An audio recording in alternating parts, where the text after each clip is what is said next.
네, 옆에 사람과 인사합시다. 주님은 당신을 사랑하십니다. 이렇게 인사할까요? 한 번 더 하겠습니다. 주님은 당신을 사랑하십니다. 인사하겠습니다. 그 옆에 사람 보면서 나도 당신을 사랑합니다. 왜 안 해요? 주님은 사랑하는데 나는 안 사랑해요?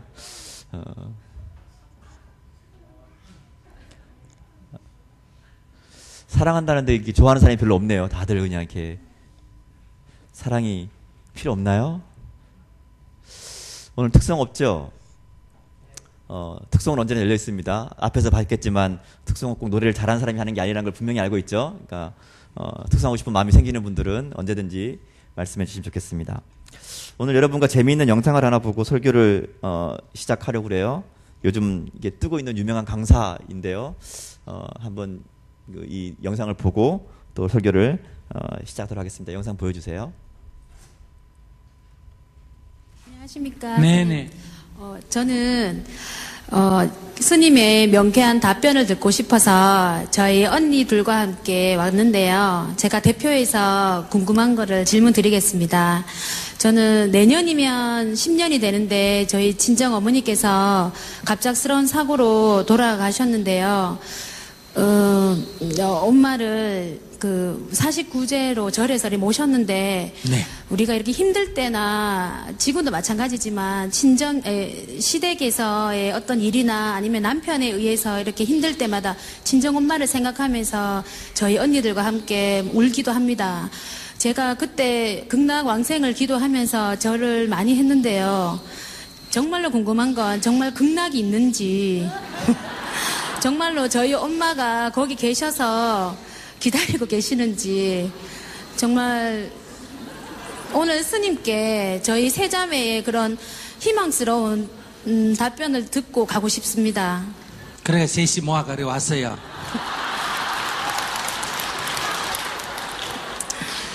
자, 내 하는 말 따라 하세요. 네. 믿는 자에게 복이 있나니 믿는 자에게 복이 있나니 믿는 자에게 복이 있나니 믿는 자에게 복이 있나니 천국이 너희 것이니라. 천국이 너희 것이니라. 믿는 자에게 복이 있나니 저에게 복이 있나니 천국이 너희 것이니라. 천국이 너희 것이니라. 예, 답이 됐어요. 안 됐어요. 근데 스님 그거는 교회에서 하시는 말씀 아니세요? 저는 절에 다니면서 이렇게 스님들이 하시는 그런 말씀을 듣고 싶었습니다. 아니 지금 스님이 얘기하잖아. 스님이 아니 스님이 얘기했는데 목사가 얘기한 얘기도 아닌데 왜 그래? 그러니까 믿는 자에게 복이 있나니 천국이 너희 것이니라. 이게 뭐예요? 극락이 있고 우리 어머니 극락에 갔다고 믿으면 누구한테 복이 된다? 자기한테 복이 된다. 그 얘기인데 이게 꼭 그렇게 해야 알아들어져요. 그러니까 네. 극락이 있는지 없는지 따지지 말고 돌아가셨잖아. 그죠? 네. 돌아가셨는데 어머니 지옥 갔을 거다. 그럼 마음 편해요? 안 편해요? 안 편하죠. 그 다음에 아무것도 없다면 흩어져 보고 아무것도 없다 이러면 좀 허전해요? 안 해요? 허전한데요. 그래. 예. 꿈에서도 안 들어봐. 나타나십니다. 어디 가셨는지. 우리 어머니 극락 가셨다. 극락은 여기보다 좋은데요? 나쁜데요? 좋은데. 예, 좋은데 가셨다 하니까 그런 데는 빨리빨리 가는 게 나아요? 안 가고 여기 있는 게 나아요? 빨리 가시는 게 나으시죠. 예. 근데 그 좋은 데 있으면 됐지. 자꾸 여기 오는 게 나아요? 그만 가만히 계시는 게 나아요? 근데 거기 계시는지 알 수가 없잖아요. 그래서 내가 앞에 뭐라 그랬어요? 아, 믿는 자에게 천국이 있나니. 알겠습니다. 믿는 자에게 복이 있나니. 자기가 안 믿으니까 지금 자꾸 저렇게 머리가 아픈 거요. 그러니까 믿으세요. 오늘부터 아시겠죠? 네, 감사합니다. 그러니까 네. 지옥에 갔다 이렇게 믿는 게 속 편하겠어요? 아닙니다. 아무 데도 못 가고 뭐 없어져 뻗다 이게 속 믿겠어요? 아닙니다. 땅 속에 막 그 습기 찬데 그 묻혀있다 이래야 속이 시원하겠어요? 아닙니다. 좋은 데 가서 극락에 가서 즐거운 데 사신다 이러면 기분이 좋아요? 안 좋아요? 좋습니다. 그럼 자주 오는 게 좋아요? 안 오는 게 좋아요? 안 오시는 게 좋으시죠. 그렇지. 근데 왜 자꾸 꿈에 오라 그래? 알았죠? 네. 그러니까 자꾸 그리워하면 자꾸 와요. 자꾸 오면 어떻게 되나? 거기 못 붙어 있고 자꾸 여기 오면 온다고 육신이 있어 돌아올 수도 없잖아. 그죠? 그럼 떠돌이 귀신데 그걸 갖다 무주고원이라 그래. 알았죠? 그럼 생각도 하지 말아야 됩니까? 생각이 나는 걸 어떻게 해? 생각이 나더라도 네. 그냥 나는 대로 내버려 두지. 골똘히 생각하지 마라. 그러면 부르는 게 된다 이 말이에요. 그래서 나 따라 한번 해보세요. 네. 엄마 잘 가. 엄마 잘 가. 안녕. 안녕. 아이 뒤끝이 올라가야 된다니까. 안녕. 예. 엄마 잘 가. 안녕. 엄마 잘 가요. 안녕. 네. 그러고 끝내세요. 알았지? 네, 감사합니다. 오늘 네. 저희 세 자매는 희망을 갖고 집으로 가겠습니다. 감사합니다. 네. 안녕하십니까? 재밌죠? 무슨 얘기예요? 믿는 자에게 복이 있는 천국이 너희 것이라 뭐 이렇게 얘기하는데 믿음에 대한 얘기를 하죠. 근데 우리가 믿는 믿음은 조금 다르죠. 뭐가 다르죠? 뭐가 달라요? 같은 천국을 얘기하고 같은 믿음을 얘기하는데 좀 다른 얘기를 합니다. 다른 소리가 나네. 예.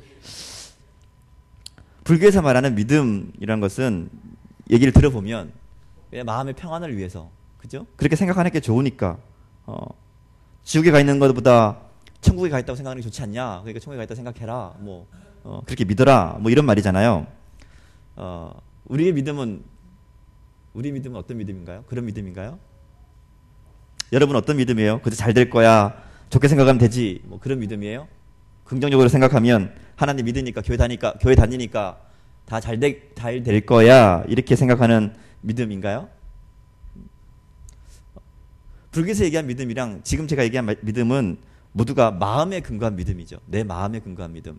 내 마음이 그렇게 생각하는 거예요. 그래서 내 마음이 그렇게 생각하면 그렇게 그대로 믿는 거. 근데 문제는 상황에 따라서 마음이 흔들리면, 그죠? 언제든지 마음에 문제가 생기면 이 믿음도 없어지고 흔들린다는 거죠. 기독교의 믿음은 그런 믿음을 이야기하지 않습니다. 기독교의 믿음은 마음에 근거한 믿음이 아니라 분명한 근거를 가진 믿음이죠. 여러분 기독교의 신앙, 기독교 믿음의 근거가 뭐죠? 뭐예요? 뭘 믿어요? 네. 우리 신앙의 근거는 예수님이 십자가와 부활입니다.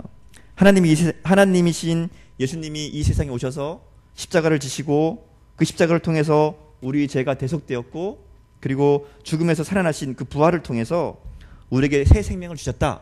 이게 우리 신앙의 근거죠.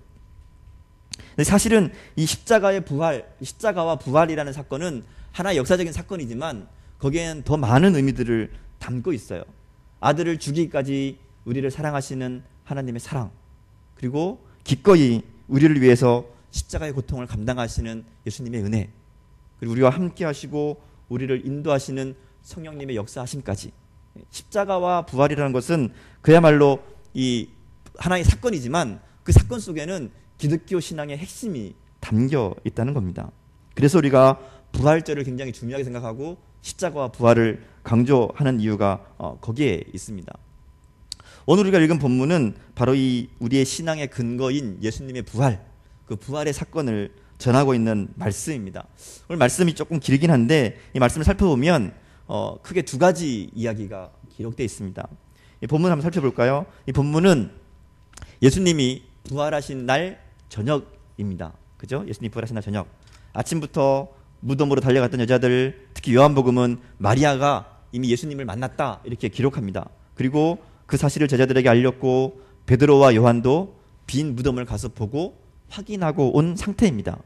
그런데 그날 저녁에 제자들은 여전히 두려움 가운데 있습니다. 오늘 성경에 보면 제자들이 유대인들을 무서워해서 집에 있는 모든 문을 닫고 거기에 숨어 있었다 이렇게 기록합니다. 그런데 제자들이 숨어 있는 그 방 가운데로 예수님이 들어오셨습니다. 신기한 일이죠. 문을 다 닫아놨는데 예수님이 들어오셨어요. 예수님이 귀신인지 뭐 하여튼 이유는 모르겠지만 어쨌든 예수님이 그 안으로 들어오십니다. 그리고 그들에게 평화를 빌죠. 너에게 평강이 있을지어다 이렇게 얘기합니다. 아마도 제자들은 깜짝 놀랐겠죠. 이 정말 귀신인가? 문을 분명히 다 닫고 있는데. 그런데 예수님이 그냥 말씀만 하신 것이 아니라 성경에 보면 뭐라고 얘기하는가 하면 손과 옆구리에 상처를 보여주십니다. 십자가를 질 때 받았던 그 상처를 보여주고요. 말씀을 이야기하시죠. 그리고 성경에 보면 제자들이 기뻐서 어쩔 줄 몰랐다. 그래서 기뻐하게 되었다. 이렇게 기록합니다.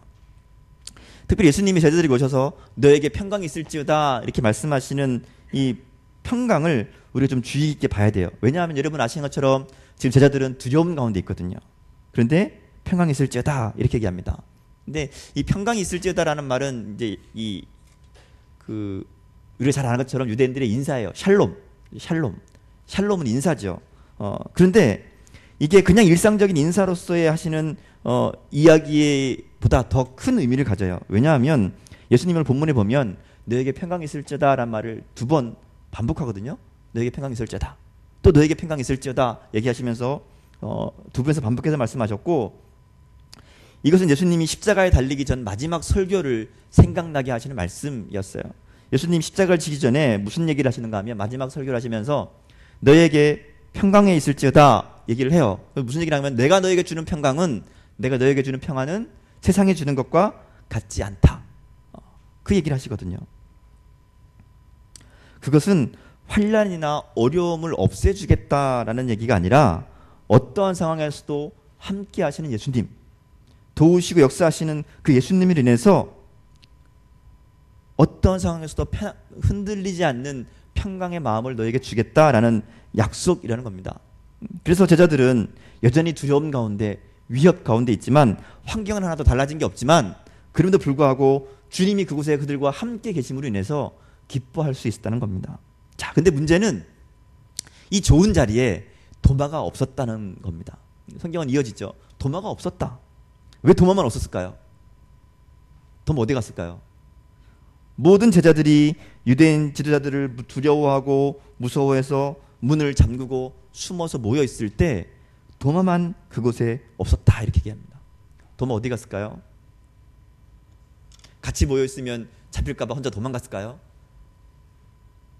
근데 성경에 이어진 말씀을 보면 8회 다음에 한 일주일쯤 지난 다음에 도마가 그들과 함께 있었다라고 얘기하죠. 이거 보면 혼자 무서워 도망간 건 아닌 것 같아요. 근데 오히려 다 무서워하는데 그중에 혼자 좀 용기가 있어서 밖으로 나간 건 아닐까? 밖에 동태를 살펴보러 다 숨어 있는데 나가는 건 아닐까? 이거 어디까지 제 생각입니다. 제 생각. 왜 없었을까? 왜 없었을까? 근데 왜 그런 생각을 하게 되는가 하면 복음서에 나오는 도마의 이야기가 조금 있는데 그 얘기를 살펴보면 도마가 어떤 사람인지를 조금 짐작해 볼 수 있어요. 도마의 모습은 쉽게 얘기하면 굉장히 충직스럽고 우직한 사람이에요. 발빠르게 움직이는 사람이 아니라 약간 우둔한, 말도 가끔 잘 못 알아듣고 무슨 말인지 이해가 좀 느리고 그런 스타일이라는 거죠. 그래서 예수님 말씀을 잘못 이해하기도 하고 그냥 예수님이 가니까 무조건 따라가자 막 이렇게 따라 나서는 그런 스타일의 사람이란 거죠. 머리가 빨리 돌아가고 판단이 빠른 사람이 아니라 그거보다는 행동이 앞서고 그냥 충직스럽게 우직스럽게 따라가는 사람, 이런 사람의 모습을 도마는 보여준다는 겁니다. 그래서 이런 도마가 예수님의 부활을 의심하면서 내 눈으로 봐야지, 내가 확인해야 믿겠다라고 따지고 확인하는 모습은 사실은 약간 이해가 되지 않는 모습이에요. 오히려 이런 도마의 반응은 내가 눈으로 봐야, 내가 손으로 확인해야 믿겠다라는 어떤 의심의 눈초리보다는 다른 제자들은 다 봤다는데 나만 못 봤으니까 그것에 대한 한탄이고 안타까움일 수도 있다는 거죠.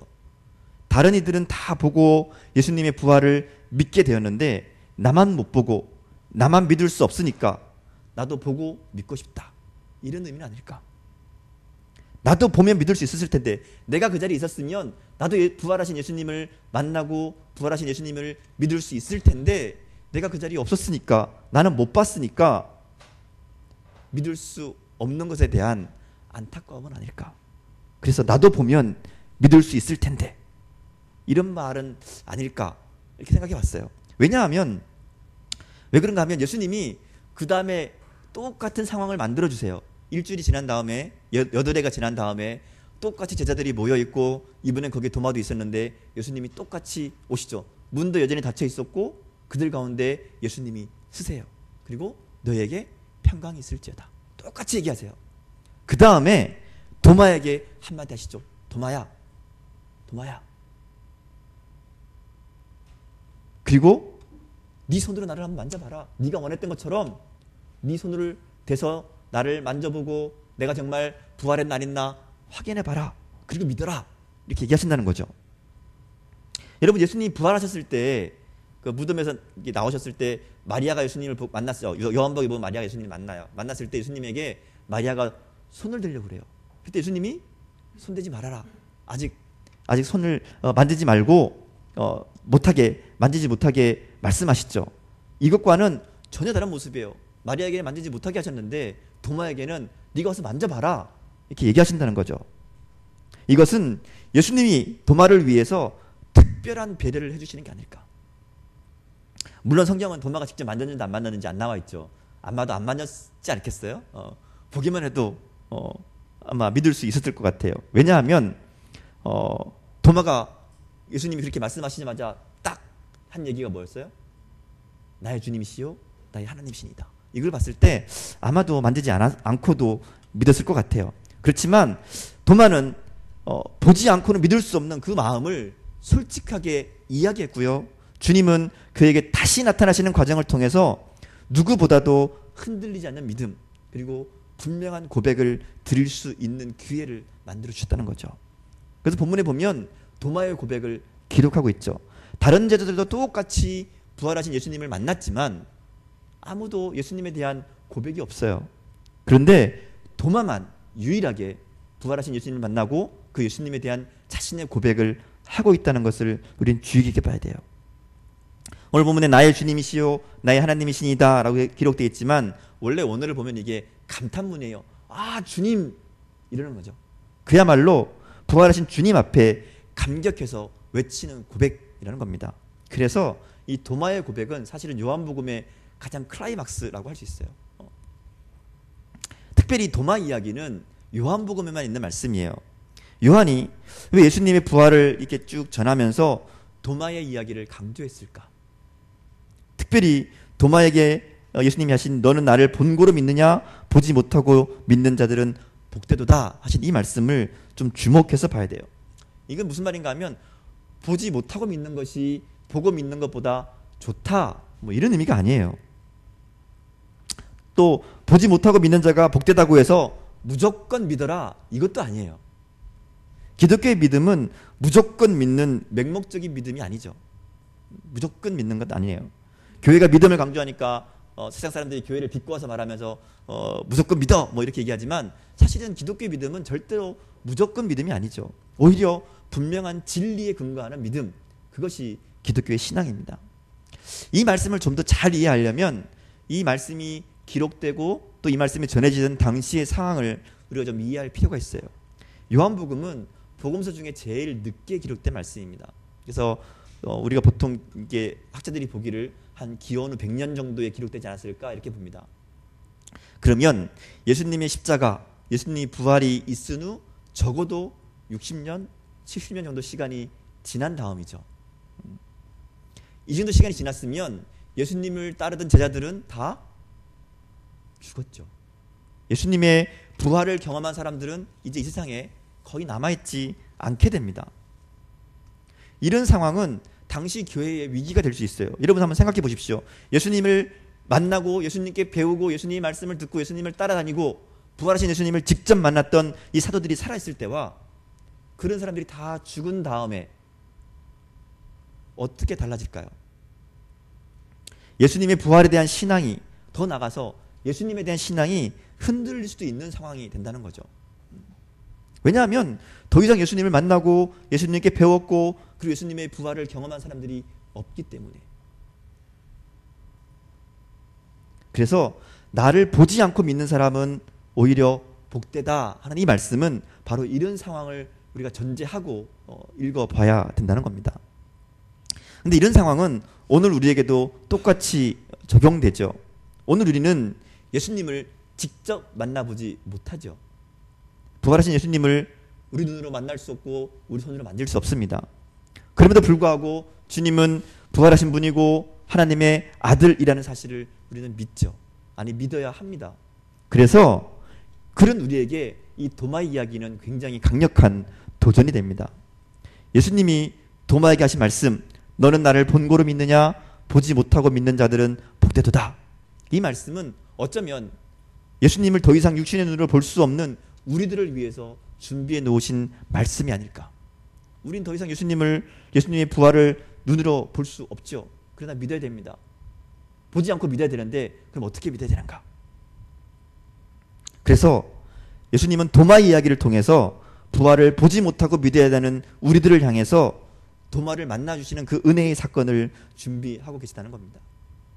우리는 볼 수 없지만, 우리는 확인할 수 없지만 주님은 도마를 통해서, 오늘 이 말씀을 통해서 우리가 보는 것처럼 분명한 증거들을 우리에게 보여주신다는 거죠.